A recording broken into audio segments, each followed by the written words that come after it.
Nous sommes à quelques jours de l'Euro 2024 et la liste des différentes sélections nationales sont déjà sorties, y compris des grosses nations comme l'équipe de France, l'Allemagne, l'Italie, le Portugal, l'Angleterre, les Pays-Bas, la Belgique, des pays qui sont forcément favoris pour le titre final, sans oublier des outsiders comme la Suisse qui a fait tomber la France lors des huitièmes de finale la dernière fois, ou même le Danemark qui s'est hissé en demi-finale.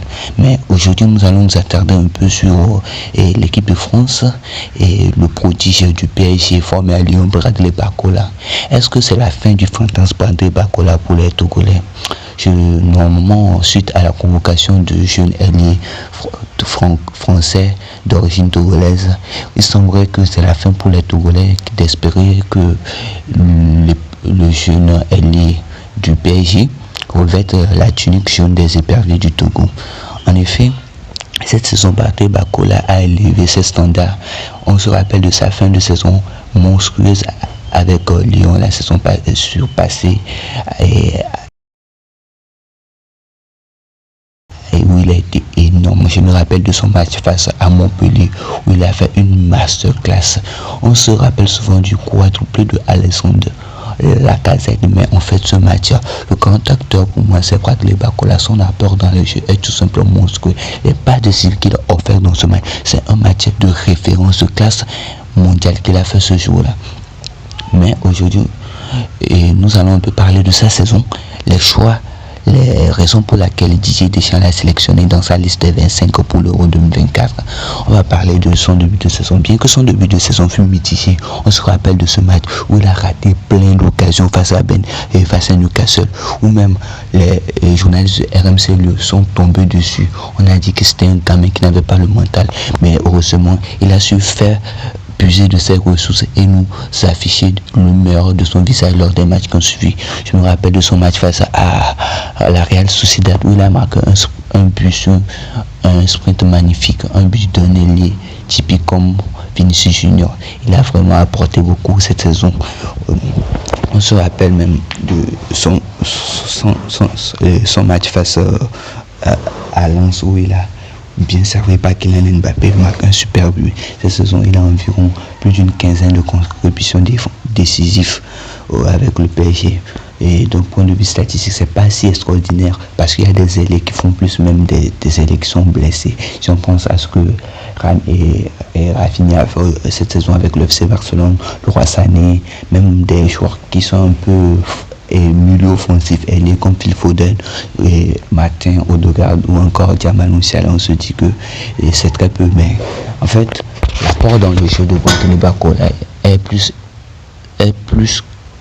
qu'on peut parler de cette statistique parce que cette saison, pour ce qui est du travail défensif, on sait que Kylian Mbappé n'est pas le plus grand travailleur défensif de l'équipe du PSG.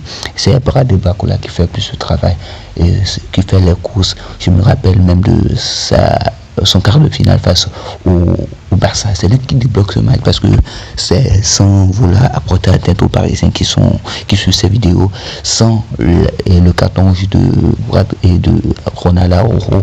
Le PSG ne passe pas parce que le Barça était déjà au-dessus.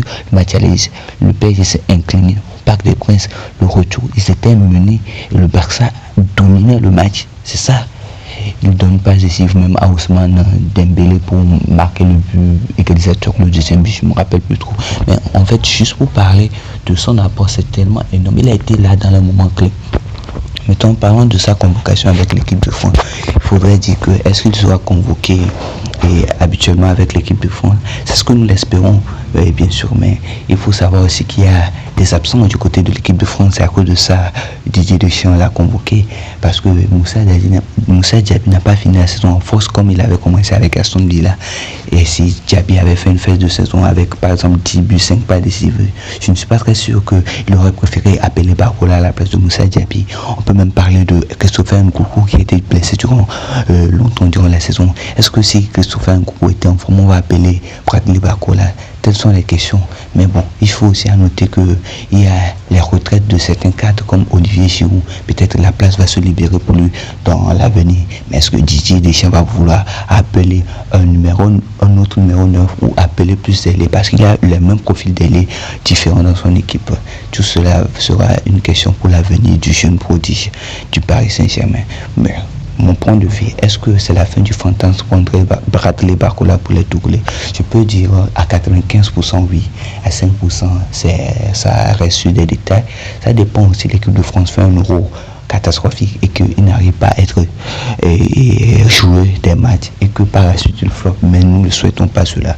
Donc on peut dire que on ne peut que souhaiter bonne chance aux Togolais et français pour le reste de sa carrière, et on va être de tout cœur avec lui comme on l'est derrière les Rodi Gakpo ou encore Corentin Tolisso de par le passé.